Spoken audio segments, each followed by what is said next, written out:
It was almost midnight when the sound of the front door echoed through the empty house. I had been waiting for hours, staring at the clock and wondering if she would even come home tonight. When she finally appeared in the doorway, her hair was messy, her clothes slightly disheveled, and her expression a mix of irritation and triumph. She didn't even bother to greet me properly. "Be grateful I even showed up," she said, her tone sharp, almost mocking. I looked at her, stunned for a moment, then asked calmly, "Why? Why don't you live here anymore?" She scoffed and dropped her bag by the door, not even meeting my eyes. "I've been living my life. You wouldn't understand," she muttered. Her words cut through the silence like a knife. The house that once felt warm and familiar now seemed cold, empty, and unwelcoming. I walked closer, keeping my voice steady.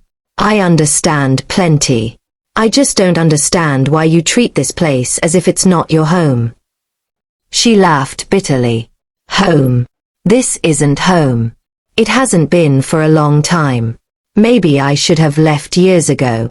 Her words stung, but I refused to let anger take over. I wanted clarity, not a fight. "Then why come back tonight? What's the point if you've already left in every way that matters?" She leaned against the wall, her eyes finally meeting mine, filled with something I couldn't place: regret, guilt, or maybe indifference. "Maybe I just wanted to see if you'd care."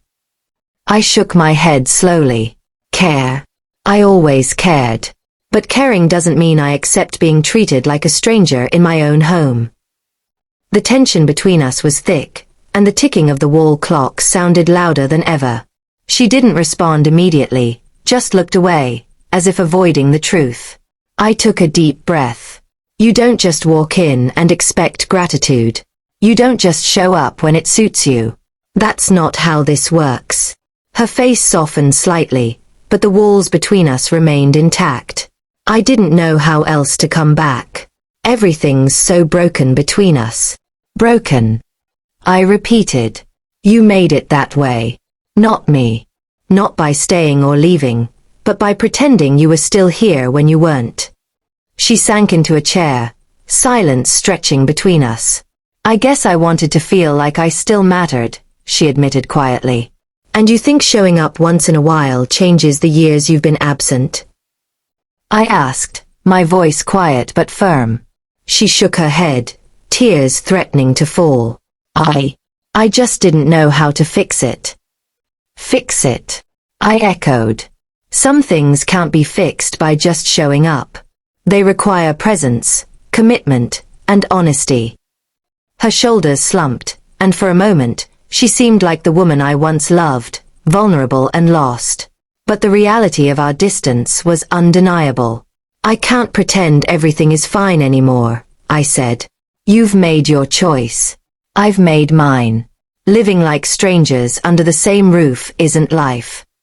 She finally nodded, tears spilling freely now. "I'm sorry. I really am." I stood, feeling a weight lift but also a hollow ache inside. "I hope you find what you're looking for out there. And I hope you realize home isn't a place you visit, it's where you belong." Without another word, she gathered her things and left, leaving the house quiet again. I stood there alone, knowing some doors close not with anger, but with the quiet understanding that some things can't be undone.